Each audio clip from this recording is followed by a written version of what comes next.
Hello, I'm Bianca, 30 years old. It's been a while since this incident occurred, but I feel the need to discuss it while the details are still fresh. Let me begin from the start. The first person I want to introduce you to is my husband, Matt. Matt and I first met back in high school. I was a shy kid with too much anxiety to make friends. However, for reasons only known to God, Matt took a liking to me. We were paired as lab partners in chemistry, and that's how we started talking. It took me a while to open up, but when I did, Matt asked me out on a date. Keep in mind that Matt was one of the most attractive guys at our school, athletic and smart. Despite being an anxious mess, I wasn't oblivious. I said yes, and our one date turned into many more. The longer I spent time with him, the more comfortable and open I became. I loved that I could finally express myself around someone. Matt was caring and understanding, never pushing me to do anything that would make me uncomfortable. I felt like I had hit the jackpot with him. Now, let me introduce you to my mother-in-law, Olivia. Olivia had faced challenges in life. Her husband, Matt's dad, had passed away when the boys were young. She raised them on her own, and I was always in awe of how she managed it. However, the issue was her unbearably overprotective nature, especially towards Matt. The first time I met Olivia, she scowled at me, and her overprotectiveness only intensified over time. She seemed to have a vendetta against me, never missing an opportunity to talk trash. Initially, I didn't pay it much mind, but as it continued, I spoke to Matt about it. One evening at dinner, when Olivia made a rude comment about my appearance as Matt left the room, he walked back in and confronted his mom. He told her she couldn't make such comments and defended me. Olivia tried to downplay it as a joke, but Matt stood his ground, demanding an apology. Even though I knew Olivia's apology wasn't sincere, it felt amazing that Matt stood up for me. I was grateful that Matt had my back, no matter what. Olivia continued to behave the same way even years after Matt and I were together, but it became easier to bear knowing that Matt had my back. The next person I'll introduce you to is Trent, Matt's younger brother. Trent was the only other person who made an effort to talk to me. He took an interest in getting to know me, and being Matt's family, being comfortable around him was a lot easier. We shared a lot of the same interests, and in general, got along really well.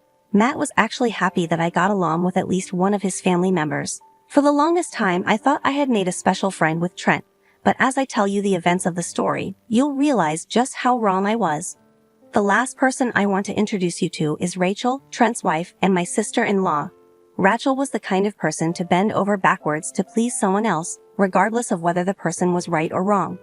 When she met Olivia for the first time, they got to talking and Rachel pretty much agreed with every view that Olivia had about me. Soon, Rachel became Olivia's partner in everything against me. That really hurt me. I mean, Rachel didn't even know me and she made an effort to get to know me, but she hated me because Olivia did. Over time, I learned to let go of it. Coming back to my relationship with Matt, we decided to get married once we were both financially stable. That took about 3 years after graduating from college.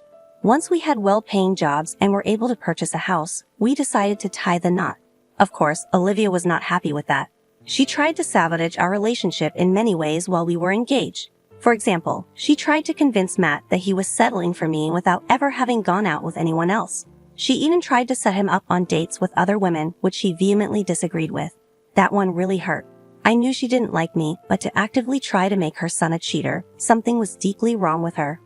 At our wedding, Olivia pulled another stunt to disrupt the good mood we were all in.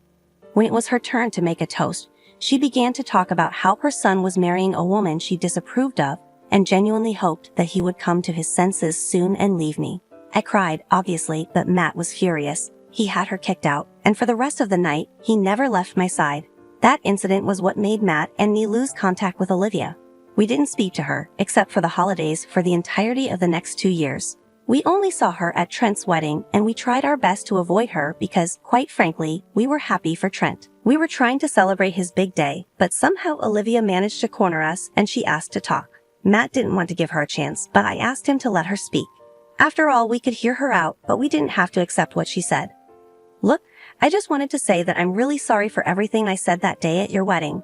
If you were really sorry, you would have come over to our place and apologized. You had 2 years to do it, but you never did.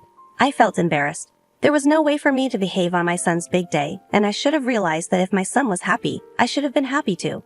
I guess I just didn't have the courage to face you. But we did call you on the holidays and your birthday.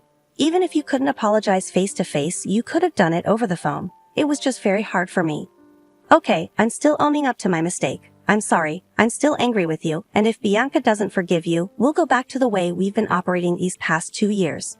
I like that Matt allowed me to have a say in it. Unfortunately, I was very big on keeping family close. So of course I told her I forgave her. I didn't want Matt to be estranged from his only parents. Olivia seemed very grateful, and for a while after that, she treated me well. Then, about a year later, she went back to her old ways. This time, Rachel joined her too. They would constantly mock me, be it in things I said or did. It didn't matter because they always found a way to make fun of me. I tried my best to let go of things and kept Matt calm too. I knew that if either of us said or did anything, it would only end with us cutting all ties with Olivia, and I didn't want that for us. But one weekend, Matt and I were rudely interrupted by Olivia, Rachel, and Trent. It was supposed to be a weekend where Matt and I would sleep in and catch up on a bunch of shows that we had started watching.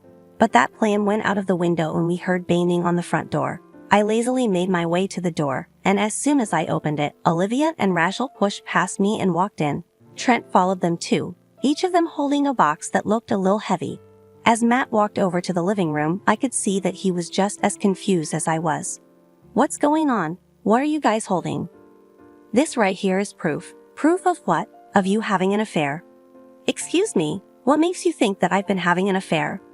I always knew there was something wrong with you, and I was not alone. I felt the same way too. I mean, at every family gathering, you suddenly had work once or twice. It's fine, but every single time, that's suspicious. It's not suspicious. I'm literally a nurse. You guys just happen to be there whenever I get called, and I get called in other times too. Wow, you're bold, lying right to our faces when we have proof. Matt, I swear I haven't ever cheated on you. I don't know what proof they have in there, but I promise you it's not me. Calm down, Matt, it's okay. I doubt you'd ever cheat on me. I'm just curious to see what Mom and Rachel found. Believe me, your views about your wife are about to change once you see them. How did you even get this evidence? Rachel and I hired a private investigator who followed Bianca around for the last 6 months. We just got the evidence from the PI's office and we came here straight away. That's beyond creepy and violating. What the hell is wrong with you guys? You have no say in anything, you cheating piece of crap. Enough, let Bianca and me see the evidence. I was furious at this point. What had I ever done to these two?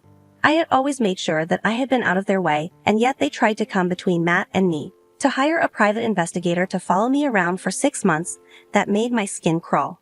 Who does something that deranged to get rid of someone they don't like? I was more than curious to see what these results were. Matt looked at me, and for a moment, we had a silent understanding that everything was going to be okay. Matt knew I could never cheat on him. The reason? I have really bad social anxiety, it's almost crippling. It takes a long while for me to get comfortable with someone. He knew firsthand how he had struggled to get me to even talk to him. The last thing I could possibly do is talk to some stranger and sleep with them.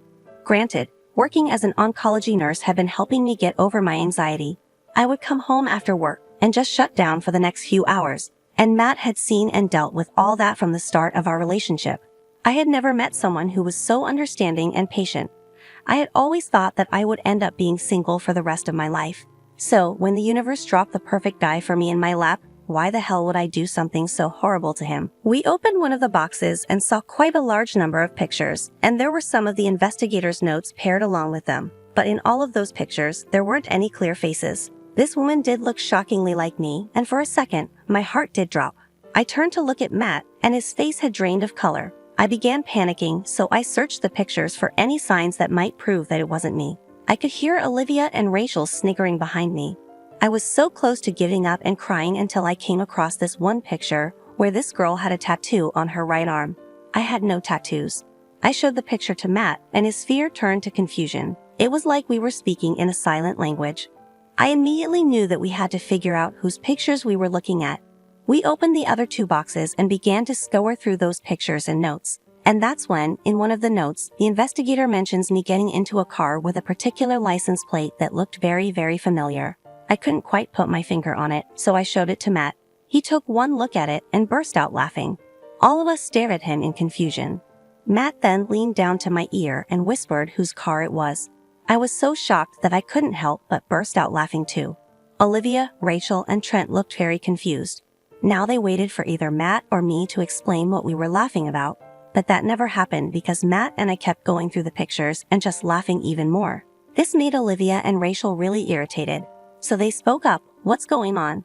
Why are you guys laughing at the proof of Bianca cheating? Yeah, are you one of those couples that don't mind a third person? Oh god, no, absolutely not. We just found out something really funny. What could possibly be funny about cheating? Oh, that's not me in the pictures. Yes, it is. We looked through a couple of the pictures and it's definitely you. Look at this one picture. See the tattoo on the girl's hand? Yeah, Bianca doesn't have any tattoos. What if it was a temporary one she put on so she could avoid getting recognized? I honestly hate having tattoos on me. I've never even put a temporary tattoo on me. Okay, well, we made a mistake. What's so funny about that? What's funny is the identity of the man in these pictures. The man, you can barely make out who that is. How do you know who he is? Because of the investigator's notes. Here, take a look at that car plate. Do the numbers look familiar? Rachel grabbed the paper out of my hand. Olivia and Trent gathered around her to read the paper. As soon as they read it, I could see the range of emotions that they experienced. Olivia's eyes grew wide and her mouth fell open in shock. Rachel's face went white while Trent began sweating profusely. You see, the number plate was that of Trent's car, and the more you look through the pictures, the more you begin to clearly see that the man was Trent. Matt silently passed the pictures over where Trent's face was almost clearly visible, save for either a mask or a pair of sunglasses that he used to cover his face. Now, I didn't know why Trent was cheating on Rachel, but I must admit that it was really sweet to see Rachel's world come crumbling down the same way she wanted mine to fall. I was curious to find out why Trent was cheating, but I decided to just let Olivia and Rachel start the drama. I retreated and stood next to Matt. We were both trying our hardest not to break into laughter. Trent, what is this? Are you cheating on me? Listen, I can explain. Are you serious? This is not how I raised you. I'm sorry, but I never loved Rachel to begin with. What? Are you serious? Unfortunately, yeah. Why? What did I do that was so wrong? You didn't do anything wrong, Rachel. I was just in love with someone else from the start.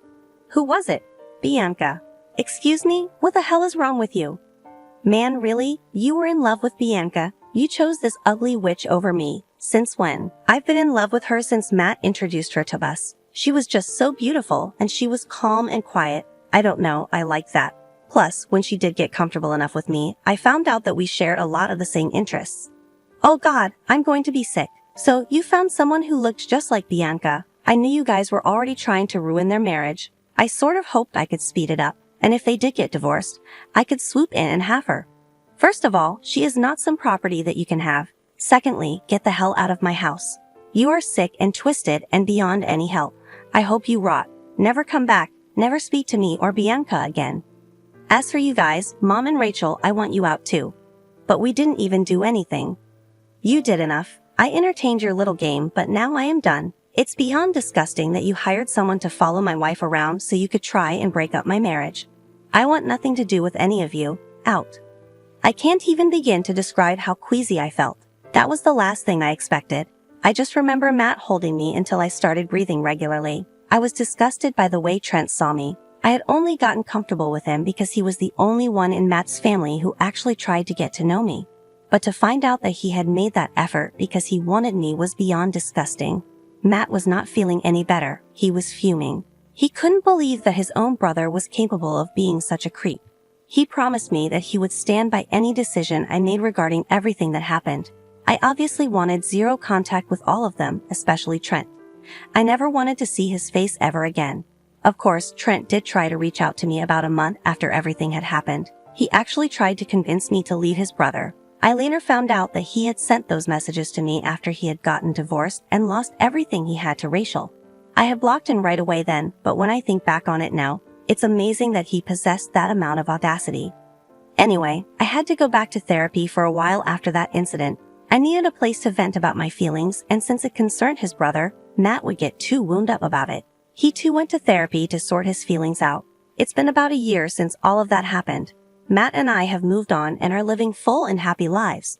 We haven't seen or heard from Olivia or Rachel since then. I hope, if not anything else, that they learn to never meddle in anyone else's life. Back then, I was a mess after finding out what Trent thought about me, but now I'm at a place where I can laugh at it. I'm glad I came out of it strong, and even more glad that Matt and I's relationship also grew stronger. Always make sure to be kind to all those in your life. Thanks for listening.